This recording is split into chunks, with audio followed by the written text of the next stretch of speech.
Hi, this is Mariano from Fabric. In this video I will show you the latest status of Fabric Connect.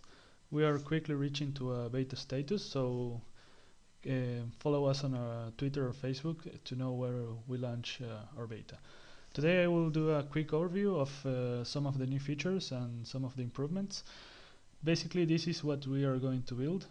We are going to integrate, as in the previous video, Postgres SQL, doing SQL queries, VernMQ and MQTT broker, and now different, instead of RabbitMQ, we will consume events from IRC channel, and from we will do HTTP requests periodically to HTTP resource and send that information to Fabric Connect, and then Fabric Connect will send it to Fabric. So let's start. Here I have Fabric Connect just started without any data. The UI changed a little bit, hopefully it improved. First, as usual, we'll have to create a target. So we go to target and click create target. Let's call it Mariano at Event Fabric. Now we can select secure. We can select the port and the path, because the Event Fabric solution in the cloud, eventfabric.com, has a path, but some customers have Event Fabric deploy on different paths, so they can customize it here. Of course, the host you can change it to. Let's fill the credentials, and now another new feature, we have the check, where we can check if it worked. For example, let's try with something different. Authentication failed, and maybe if we try this, this is what we'd get. Another error. So we create the target. We can also check the target on the table. So when we have many targets, we can check them here, and also now we can edit the targets. And now let's see data source. We will use it later, but we can see it now. Let's call this data source local Postgres. As usual, the connection.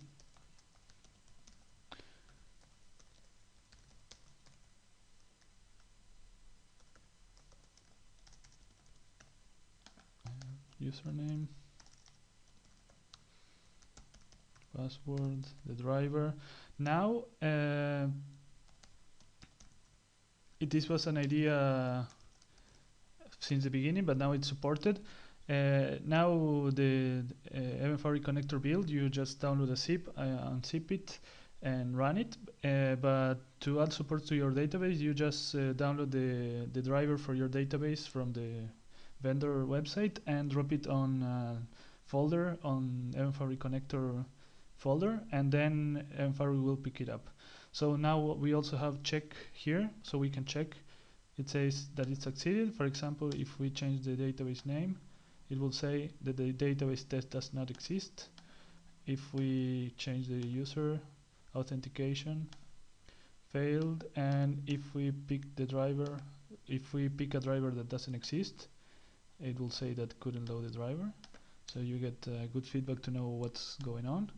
So now we create it, we check it again. Of course, we can also edit the data sources. And now let's go to connector. Let's start with the query, since we created the connector.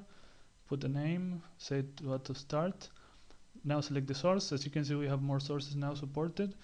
We will use SQL now. The query will be select everything from playground.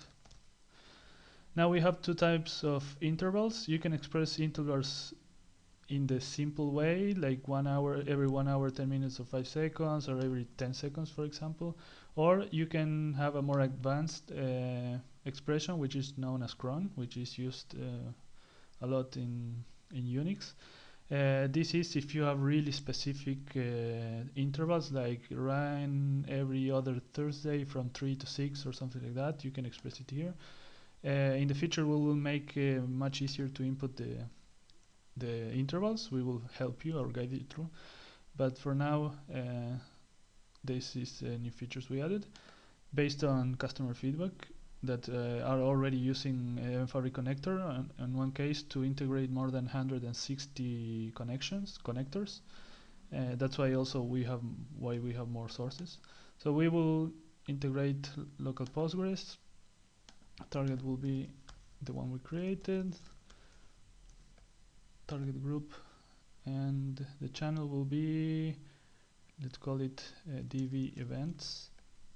So let's click create, and now the connector is here, it's stopped. We can now also edit connectors. We can remove connectors. Of course we can start them. When we start them we cannot remove them, so we have to stop to remove them. We can also start all, stop all. That's a useful thing. So now let's go to Event Fabric to create the first integration. I'm already logged in on eventfabric.com. Let's create a new dashboard. Let's call it connector, Event Fabric connector. We will use just one widget. We are not going to be using widgets now. So let's go to design. We drop a source, select event source, OK, and DV events. Let's call it SQL query. So now we have the first query that runs every 10 seconds. We can see the content of the query here. So let's go with the next one. Create connector. Let's see, now we can do the IRC one. So let's call it IRC Event Fabric Channel. Auto start. We will use Freenode for this example, and we will use this port. We will join the Event Fabric channel. As nickname for the user that will connect to that channel will be let's see, Event Fabric Connect Test. The target will be the one we are using. And the channel will be IRC events. So now we create it and start it. Now I'm already logged in on Freenode. I made the font bigger so you can see. I'm logged in with Event Fabric, and Event Fabric test just joined. We can see it here. So let's now create a new source for that.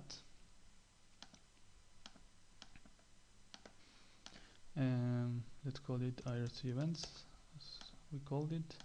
Let's call it IRC events. Let's say something on the channel, and we have the event here. We can see it's a private message on the channel Event Fabric done by this host, this nickname, and the content is hi. So now we have the IRC integration. This may be useful, for example, some developers and system administrators tend to use IRC for communication, and then they can join to a channel and, like, for example, push notifications to the dashboard when there's some maintenance or some problem. So the dashboard they can easily add like status notifications to dashboards without having to use some specific software. So let's create a new connector. Let's see what we're going to do. HTTP. Let's call it HTTP JSON. How to start the URL. I have a JSON file on my host for when I want to test some HTTP request. We'll use the timer every 10 seconds as usual. And let's call it HTTP events. Create it and start it. And now we'll go to Event Fabric,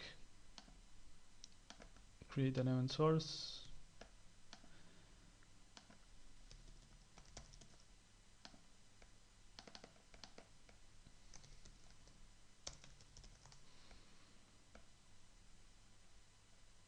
and after 10 seconds here we have the JSON, which is let me show you.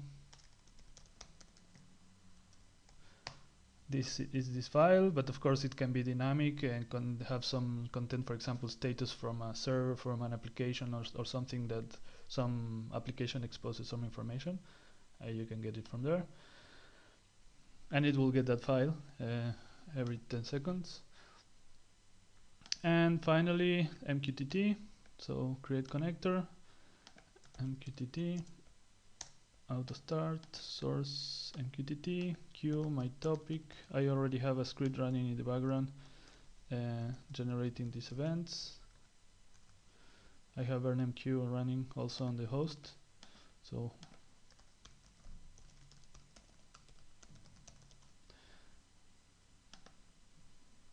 and we start, and let's go and create the other source.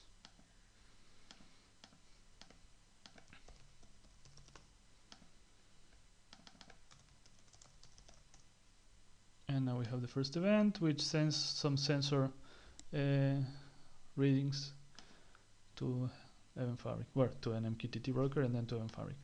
So now we have our 4 connectors running. You can see here that for now, every minute they will report metrics of how many events they sent and how many errors they had. Now also we have a feature where errors will retry with exponential backoff 5 times. In case there's some, for example, some temporary problem, they will retry and they will succeed. If not, they will try 5 times and log an error if they can't. As I said, now we can stop all and start all. And lastly, we have a status page where here we can see when routes are start, stop, or added or removed, and also when you have these errors and these retries, you will get information here for that. So as you can see, I don't know, in 10 minutes we integrated IRC, MQTT, SQL, and HTTP. And if you remember from the last video, we also integrated RabbitMQ, which is AMQP protocol. All done in a visual way, getting feedback, doing the tests, doing the checks, getting errors, fixing them, restarting, stopping, and integrate them easily on Event Fabric, just all visually. And we are ready to create a dashboard. Of course, in this video I won't, because it will get too long, but you can create, for example, something like this or something like this, which you can play yourself with. If you create new load examples, you have these dashboards on the examples and some other examples for specific things like nodes and widgets, and we will add more in the future for this. So as you can see, you can quickly get the data from the sources your company or your project has and build a quick dashboard from them, all from your browser. And when you're finished, you can share your dashboard with authenticated or publicly, and then you're done. I hope you liked it. Please provide feedbacks. Follow us on Twitter and Facebook or on YouTube. And in the following days, I will be doing the first beta for Event Fabric Connect. So if you are interested, please contact me, and you will get access to Fabric Connect to play with. Bye.